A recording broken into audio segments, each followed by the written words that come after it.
situation! You are crossing a line that you cannot come back from. This could end up badly. You are in this neck deep, and you know it! Fuck! I say we kill the motherfucker. Nobody's killing anybody.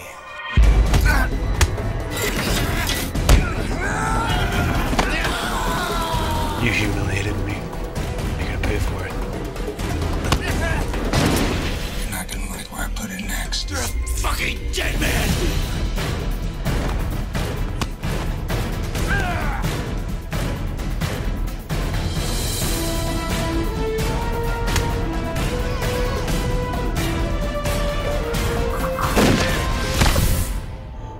It's like touching the face of God. Anything for law enforcement. I found that I myself, as a director, is the same way as I am as an actor, and it's like very much a perfectionist, and everything has to be just right and just fucking perfect. So like, you know, I'm almost too, you know, it's hard for me to delegate, you know, especially on this one. It was my first one. I think if I, you know, if I went on to direct more movies, it would be easier for me to delegate certain jobs and so on and so forth. We also had craft service in our living room during production. We had PAs running around. We had people printing schedules. Our house was the production office. I mean, I went in and ADR'd my EPK. Yeah.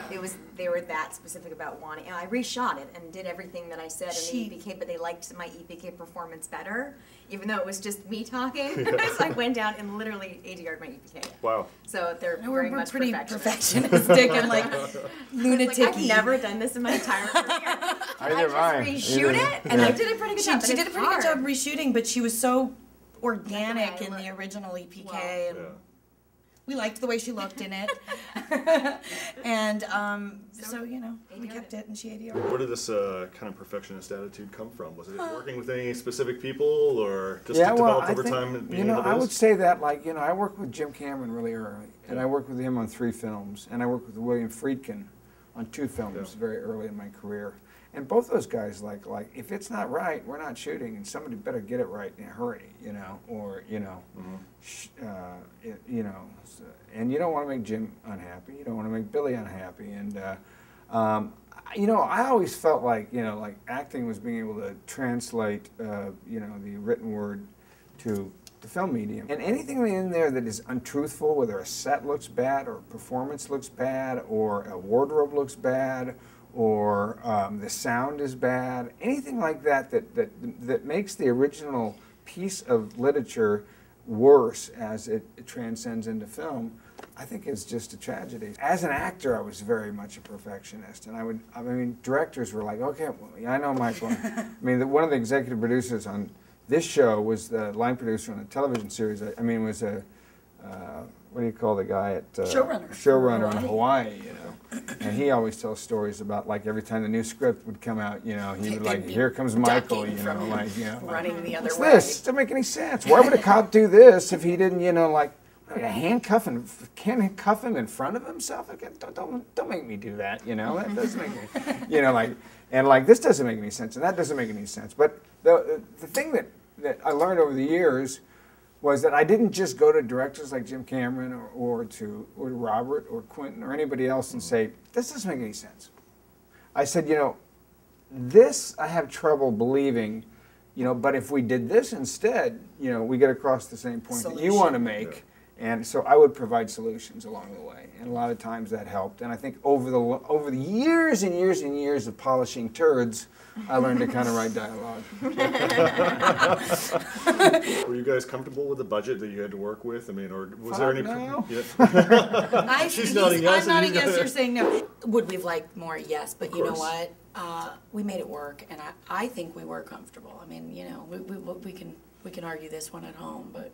I always think we should make it for lower and show people what quality you can do with with under $1 million. When you know how to do a movie right, you know, there's a difference. If you don't know what you're doing and you have a little bit of money, you're screwed.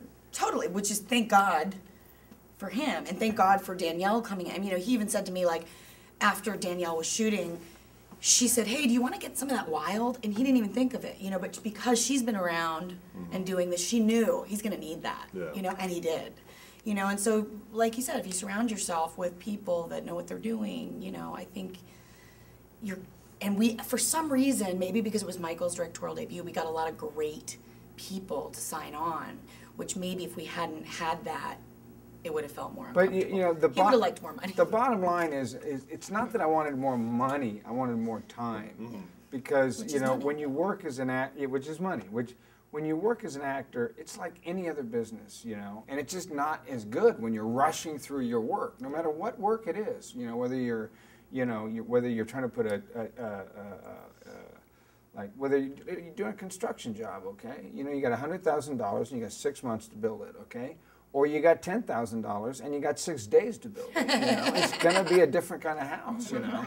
And I think that, you know, I've always felt that, like, you know, the best way to work as an actor is, you know, you bring the actors in and, you know, you sit down, you go over the lines, you start putting on your feet, you kind of like, you know, start making some choices about like how you're going to choreograph the scene. You bring in your DP kind of watches, and you talk to your DP about how you want to shoot it, you know, and how it's choreographed, and then like where the cameras are going to be, and then you bring in your crew and they all watch, and then you go away and you light it and you come back and shoot it. Well, that was not what we did on this movie. You know, we were like, get over here, get over there, bro, get on your mark, fucking roll cameras, go, Danielle, cry, put your head up, cry. Well, Fangoria came out to set, and we have a little piece of it in the EPK, and they have it on you know, on a tape somewhere. But they came out to set, and Denny and I were giving an interview, and I think Danielle had finished for the day, and Ryan and Michael were working, and we were laughing out loud because we didn't know they were rolling, and we were in the interview just kind of giggling and laughing. And this man came out of the bushes with a gun in his hand. What? Who the fuck is talking? Waving it around, fake screaming. Gun. It was a fake gun, but they didn't know. Yeah. I mean, these guys were freaked out, and our publicist was following them around, like going, "Can you erase that?" And they were like, "No, sorry." Yeah. So.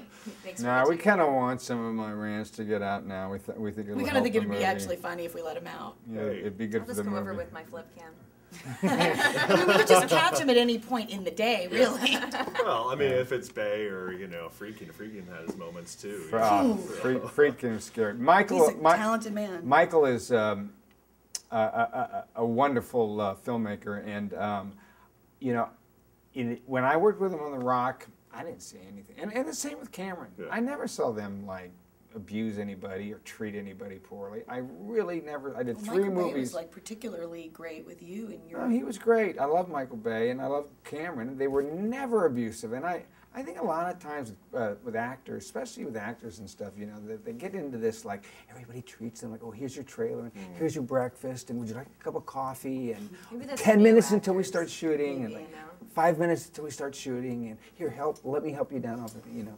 And Cameron's the kind of person that after a take he'll go, that's exactly what I don't want, okay? Yeah. You know, and you know, and I'm like, I'm the kind of person I'm like, all right, Jim, what do you want? I mean, we all know you can do everybody else's job on the set better than them, but you can't play my fucking role. So, you know, tell me what you want, give me a line reading, I'll give you the line reading, let's move on, you know?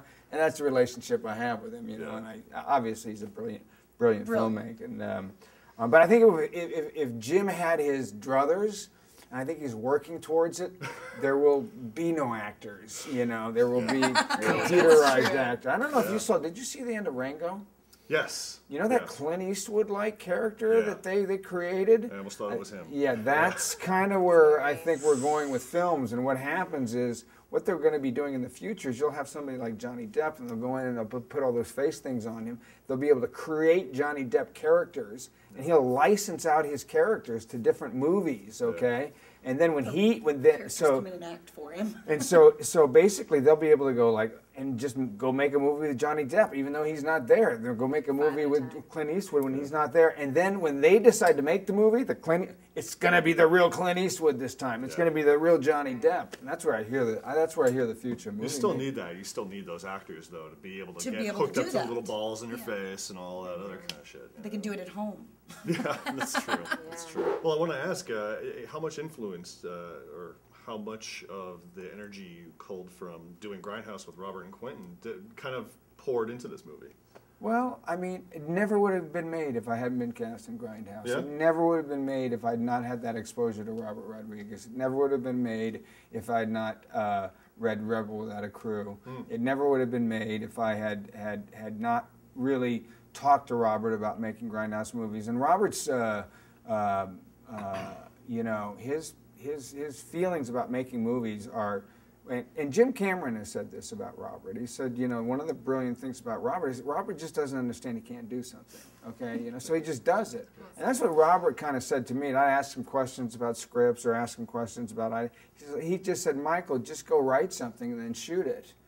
Well, I don't know if you can write. Of course, I'd written some stuff for him for Grindhouse, which he shot, but he didn't use. But anyway, he said, you can write. I've seen that you can write. Go write something, go shoot it. Yeah. You know, and if that doesn't work, go write something else and go shoot that. You know, well, where am I going to get the money? You don't need any money. Just go write it and shoot it, you know. And I was like, kind of like, you don't need money? No, but just pick up a camera and, you know. And that was the vibe that, like, Robert kind of gave me that stayed in the back of my mind, that, like, you know, and that's what I say to young people now is like, well, how do I break into the business? Well, if you're an actor, you probably got friends who are directors. And you probably have access to cameras. You probably have access to writers. Go write something, have this guy direct it, and star in it. You know, go shoot it. You know, you can do it these days. We showed Robert a very early version of it, and then we had a meal with him. And I thought this was a huge compliment. He basically just said to Michael, I rewound the ending 3 times. I thought that scene was so brilliantly written. And I think that's a huge compliment coming from him. Yeah. No? Yeah. That's playing up the ending real good. Yeah, it's got a good ending. It's got a good ending. Yeah.